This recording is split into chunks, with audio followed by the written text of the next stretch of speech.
매일 성경 묵상 나눔입니다. 2024년 6월 17일 월요일입니다. 오늘 묵상하는 본문은 사도행전 21장 17절에서 36절입니다.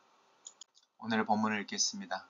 예루살렘에 이르니 형제들이 우리를 기꺼이 영접하거늘 그 이튿날 바울이 우리와 함께 야고보에게로 들어가니 장로들도 다 있더라. 바울이 문안하고 하나님이 자기의 사역으로 말미암아 이방 가운데서 하신 일을 낱낱이 말하니 그들이 듣고 하나님께 영광을 돌리고 바울더러 이르되 형제여 그대도 보는 바에 유대인 중에 믿는 자 수만 명이 있으니 다 율법의 열성을 가진 자라. 내가 이방에 있는 모든 유대인을 가르치되 모세를 배반하고 아들들에게 할례를 행하지 말고 또 관습을 지키지 말라 한다 함을 그들이 들었도다. 그러면 어찌할꼬 그들이 필연 그대가 온 것을 들으리니 우리가 말하는 이대로 하라. 소원한 네 사람이 우리에게 있으니 그들을 데리고 가서 함께 결례를 행하고 그들을 위하여 비용을 내어 머리를 깎게 하라. 그러면 모든 사람이 그대에 대하여 들은 것이 사실이 아니고 그대도 율법을 지켜 행하는 줄로 알 것이라. 주를 믿는 이방인에게는 우리가 우상의 제물과 피와 목매어 죽인 것과 음행을 피할 것을 결의하고 편지하였느니라 하니 바울이 이 사람들을 데리고 이튿날 그들과 함께 결례를 행하고 성전에 들어가서 각 사람을 위하여 제사를 드릴 때까지의 결례 기간이 만기된 것을 신고하니라. 그 이래가 거의 참에 아시아로부터 온 유대인들이 성전에서 바울을 보고 모든 무리를 충동하여 그를 붙들고 외치되 이스라엘 사람들아 도우라. 이 사람은 각처에서 우리 백성과 율법과 이곳을 비방하여 모든 사람을 가르치는 그자인데 또 헬라인을 데리고 성전에 들어가서 이 거룩한 곳을 더럽혔다 하니 이는 그들이 전에 에베소 사람 드로비모가 바울과 함께 시내에 있음을 보고 바울이 그를 성전에 데리고 들어간 줄로 생각함이러라. 온 성이 소동하여 백성들이 달려와 모여 바울을 잡아 성전 밖으로 끌고 나가니 문들이 곧 닫히더라. 그들이 그를 죽이려 할 때에 온 예루살렘이 요란하다는 소문에 군대의 천부장에게 들림에 그가 급히 군인들과 백부장들을 거느리고 달려 내려가니 그들이 천부장과 군인들을 보고 바울 치기를 그치는지라. 이에 천부장이 가까이 가서 바울을 잡아 두 쇠사슬로 결박하라 명하고 그가 누구이며 그가 무슨 일을 하였느냐 물으니 무리 가운데서 어떤 이는 이런 말로 어떤 이는 저런 말로 소리치거늘 천부장이 소동으로 말미암아 진상을 알 수 없어 그를 영내에 데려가라 명하니라. 바울이 층대에 이를 때에 무리의 폭행으로 말미암아 군사들에게 들려가니 이는 백성의 무리가 그를 없이하고자 따라가며 외침이러라. 오늘의 본문은 예루살렘에 도착한 바울과 이제 그 이후의 사건에 대한 기록입니다.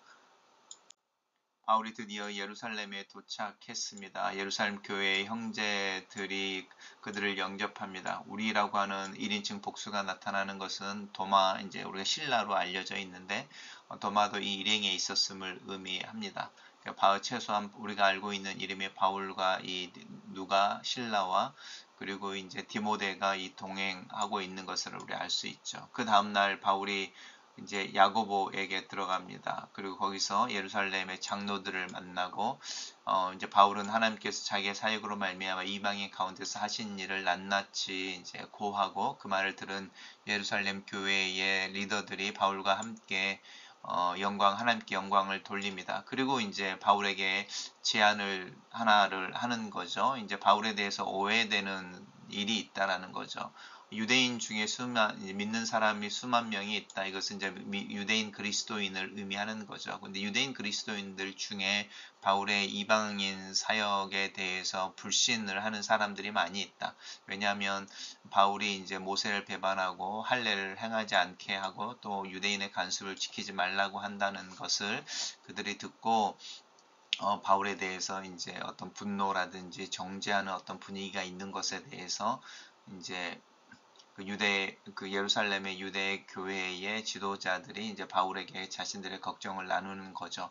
그러면서 이제 어찌할꼬라고 하면서 대안을 하나 이제 제시합니다. 그 대안은 뭐냐면 우리가 말하는 대로 하라 이러면서 소원한 네 사람이 우리에게 있다. 이 사람들이 이제 구체적으로 누구인지는 알 수 없습니다. 그들을 데리고 함께 가서 이제 하나님 앞에서 결례를 행하고 그들을 위하여 비용을 내어 머리를 깎게 하라. 이제 정결하게 함이고 또 어떤 소원한 거죠. 이 소원의 의미로서 머리를 깎는 것을 하게 하고 또 이런 일들을 할 때 네가 옆에 있어서 바울 당신 또한 율법을 지키는 유대인 그리스도인임을 드러내라. 이제 이렇게 말합니다. 우리가 예수를 믿지 않는 이방인 이제 하나님을 알지 못하는 이들 중에 예수를 믿은 이방인 그리스도인들에게는 이미 우상의 제물과 피와 목매어 죽인 것과 음행을 피할 것을 결의하고 편지하였지만 바울 당시에는 유대인이니 굳이 이제 유대인 동포들과 척을 지을 리가 없으니까 이제 유대인들의 결례를 따라서 행하는 것들을 보여줘라 이제 이렇게 제안을 하는 거죠. 사도 바울이 이제 유대교회 지도자들의 제안을 그대로 받아들입니다. 그리고 이제 그대로 하는 것이죠. 그대로 하는데 이제 오히려 그것이 이제 오해를 만들어내 버립니다. 아시아로부터 온 유대인들이 있었습니다. 그 이래가 거의 참회라고 하는 것은 이제 그 오순절의 어떤 절기를 의미하는 것이고 이때 아시아로부터 온 유대인이니까 사도 바울의 그 사역에 대해서 잘 알고 있는 사람들이 사도 바울이 성전에 있는 것을 보고 또 특별히 이 에베소 사람 이 드로비모가 바울과 함께 시내에 있었는데 이제 시내에 있는 것을 보고 이 사람들이 이제 바울이 이 드로비모를 데리고 예루살렘 성전에 들어간 줄로 오해하고 이제 거짓 참소를 하는 것이죠.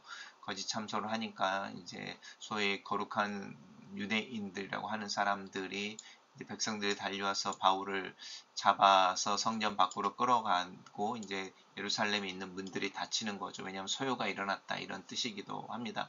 그래서 이제 바울을 이제 돌로 쳐서 죽이려고 하겠죠. 이렇게 바울을 죽이려고 할 때에 예루살렘이 소란하다는 소문이 로마 군대의 천부장에게 들립니다. 이제 유대인들의 명절이 유월절 또 오순절 초막절 3대 명절이 있는데 이때는 순례 오는 사람들이 이제 순례객들이 예루살렘에 많이 있어서 봉기가 일어나는 것을 걱정하고 또 질서를 잡기 위해서 이제 이 로마 병사들이 예루살렘에 주둔하여 치안을 감당하게 되는데 이제 이 상황인 거죠. 그때 이제 로마 군대 천부장들이 듣고 이제 급하게 내려가서 이제 바울을 이제 치는 현장에 가니까 로마 군사들이 나타난 것을 보고 바울 치기를 그치는 거죠. 그래서 천부장이 이제 바울을 먼저 사로잡아서 결박하고 이유가 뭔지를 묻는데 이제 알 수가 없는 거죠. 왜냐면 다 소리치고 이래서 그래서 이제 바울을 영내로 이제 자신들 거하고 있는 군영 안으로 데리고 가서 거기에 가두게 하는데 이제 바울이 또 무리의 폭동으로 말미암아서 이제 걸을 수가 없었던 것 같습니다. 그래서 군사들에게 들려가고 백성의 무리가 이제 바울을 죽이는 것을 외치면서 따라가는 모습으로 이제 오늘의 본문이 마치고 있습니다. 단락을 요약해 보겠습니다. 예루살렘에 도착한 바울은 야고보와 다른 지도자들을 만나 이방인 그리스도인들을 향한 자신의 사역을 나누고 성전에서 바울을 발견한 유대인들은 바울을 사로잡아 핍박하고 로마 천부장과 군사들이 바울을 잡아 결박한다. 이렇게 요약해 봤습니다. 매 성경의 묵상 나눔입니다. 예루살렘에 도착한 바울 일행은 예루살렘 교인들이 기쁘게 영접합니다. 그리고 이튿날 이방인의 사도인 바울과 예루살렘 교회 지도자인 야고보가 만나 그간의 사역들을 나누며 하나님께 영광을 돌립니다. 어떤 사람들은 바울은 은혜에 의한 구원을 야고보는 행위에 의한 구원을 가르쳤다 주장하지만 사실은 오직 하나님께 영광을 돌린 같은 믿음의 다른 표현이었을 뿐입니다. 나는 믿음의 다양한 형태로 포용하는 사람입니까? 혹 같은 믿음을 품은 지체들임에도 방식이 다르다는 이유로 배척하고 있지는 않습니까?